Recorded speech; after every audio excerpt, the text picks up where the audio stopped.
Welcome back to another video here. As you can see, we're doing things a lot differently on this channel. We've rebranded everything that's going on.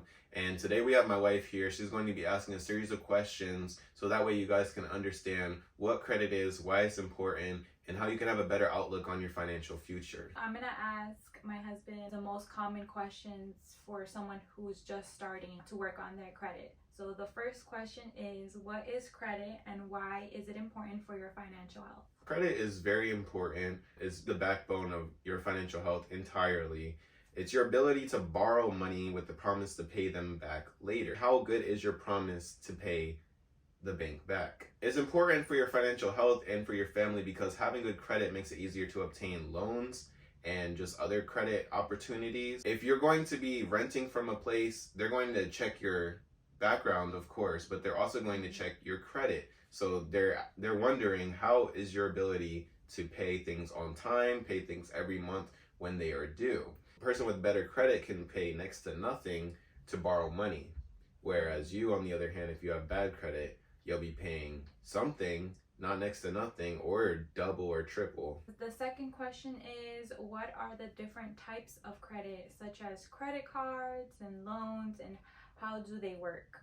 There are about three main types of credit. So you have your normal credits, cards, and then you have your installment loans. So these are going to be your car payments, your house payment, things like that, like a mortgage, stuff like that. And then you also are going to have your student loans. So that's going to be in a totally separate category as well. Those are normally lower interest rate because they know that you're paying back from school. To be honest, in my opinion, I feel like they're overcharging anyway, so that's probably why they're charging you a lower interest rate. Then you have your installment loans. Those are important as well to maintain a healthy balance of credit and just show to the banks that you can maintain, a car, a house, and you have the credit cards too that you're maintaining as well. So if you want to get to the higher ranges on the credit score, then you need to have a healthy balance of all of them. Minus the student loans, you don't necessarily need to have student loans to have a good credit score.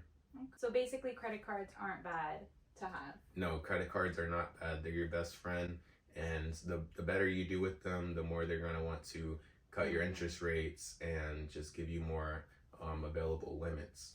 This is question number 3. How can you establish and build good credit, and what are some common mistakes to avoid?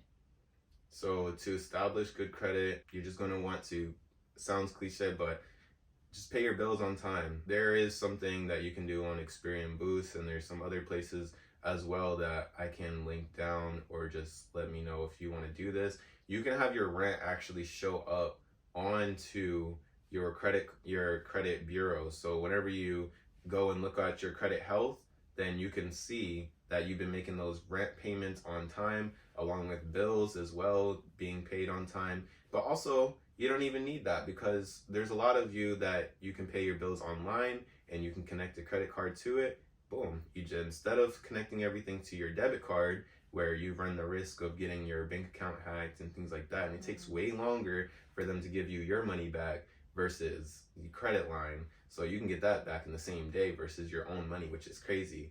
But connect your bills to your credit cards, then just pay your credit cards like you would naturally pay your bills. As long as you're making those scheduled payments on time, they'll look at your payment history, which is also important, and they'll see that you've been making those payments on time. I know that sounds like redundant and sounds like it's over and over again, but the main thing that you want to do is make those payments on time if you're making a lot of different payments. Some common mistakes that you want to avoid is, one, not making your payments on time, because one, that's going to have you have late fees.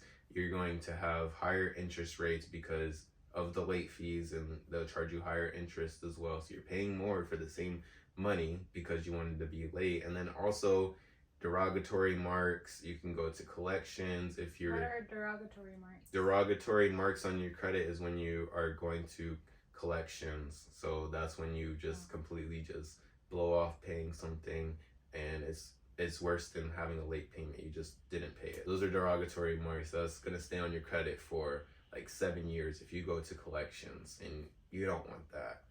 So that's big mistake number 1. Obviously, there are a number of things that you can do, but that's the biggest thing that you want to avoid. Obviously, you don't want to be maxing out your cards or going over 50%, even half of your credit cards. Never max out your cards unless you're going to pay it right back. Don't do that, and you'll be all right. Okay. All right. Question number 4. What are some factors that affect your credit score and how can you improve it?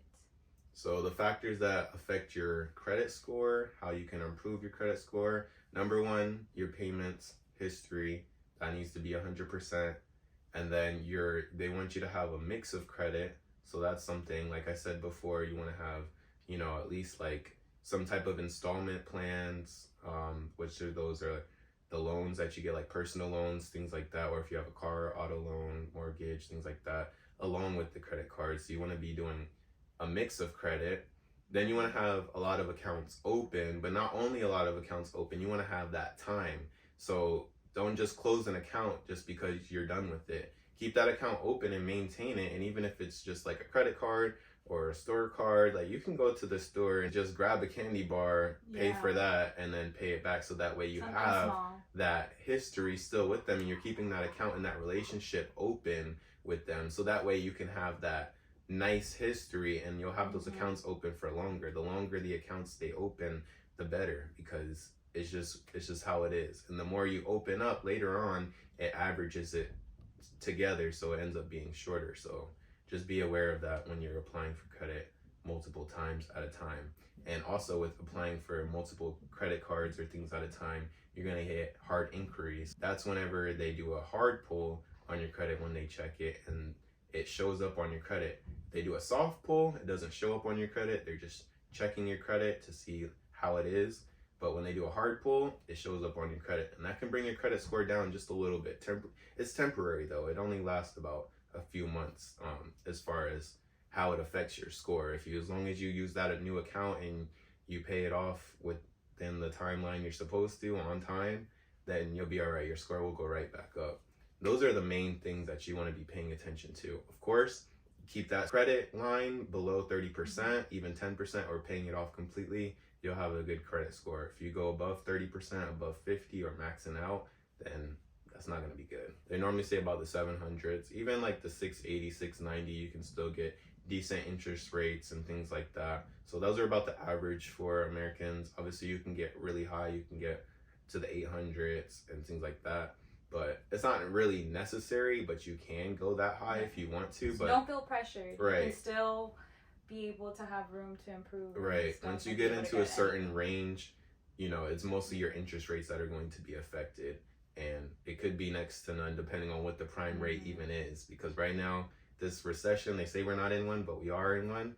Prime rate's pretty high. So even a person with really good credit versus just decent credit may or may not, I don't know, it just depends on how the market is. It may or may not even be that big of a difference. We are at the final question. How can you use credit responsibly? To use it responsibly, it's important to avoid high interest rates. So you want to pay off your credit cards in full every single month.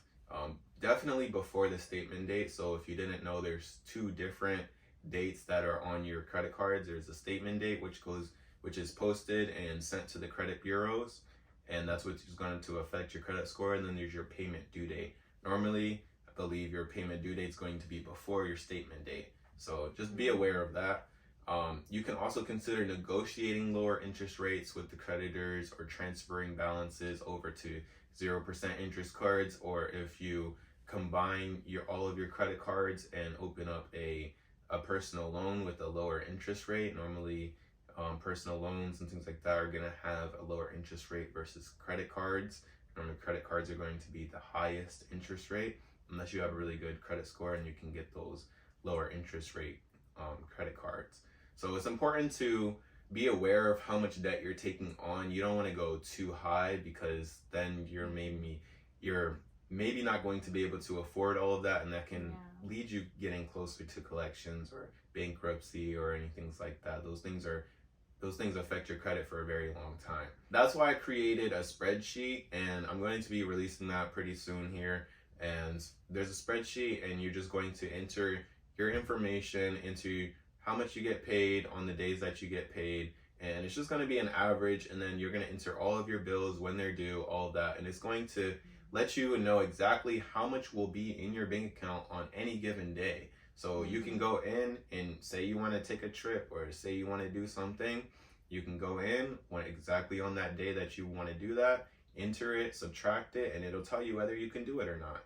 So that's very important. You can enter all your bills, all your credit card payment dates. Just follow that and you'll know whether you can afford to do something or not before you even spend the money. Yeah, that's so helpful, and it's like an amazing tool to use. If you don't want to do all the work, the spreadsheet will do it for you. So let us know if that's something you'd be interested in for us to share with you guys. Yeah, just comment down below, because if you didn't know, there's times where you'll get paid more in a month because there's more weeks in a month. So there might be little times in there where you didn't know you could actually have a chance to do whatever you needed to do, whether that's invest or however you wanted to spend that money.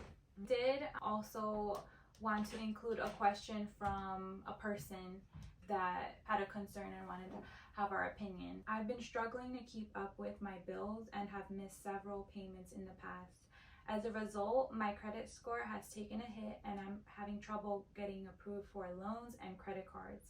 What steps can I take to start improving my credit, and how long will it take to see the results? Yeah, it's a really good question, and it's going to depend on your current situation as of now. So if you're still missing bills, then you're going to need to increase your income so that you can afford to pay for those bills, or you need to do some cutting back. Yeah, self-discipline. So, right, it depends on, there's a lot more that goes into that part. So like I said, if you need to increase your income, then you need to be looking at side hustles or picking up more hours at work. I'm not sure of your situation in that aspect, or if you can cut back on some things, then that would be nice too. Again, using the spreadsheet will let you know exactly where you're at in that. If you're going negative, it'll tell you when you're going negative, so that way you can prepare for that time, or you know you can't do certain spending ahead of time, so that way you don't go negative. So once you figure out that part, then obviously you want to start making some payments on time. Also ask someone that you trust, of course, if maybe they'll add you onto their credit cards or things like that as an authorized user. They don't necessarily need to give you a card or anything like that, but you'll adopt all of their history, all their payments and things like that. Now that depends on how fast you need your credit to get back up, because as you go and make those payments on time, your credit will start to go up in relation to that. Now if you miss payments so much that you're in collections, then you need to do some type of credit cleaning company, so that way you can reach out to the credit bureaus and figure out whether you can get some of that stuff removed or pay to get some of those things removed if you have derogatory marks and things like that. The faster you are in a positive net gain, so that way you have some money left over so you can start paying stuff on time, the better, because that's the first thing that you need to work on. How long will it take to see the results?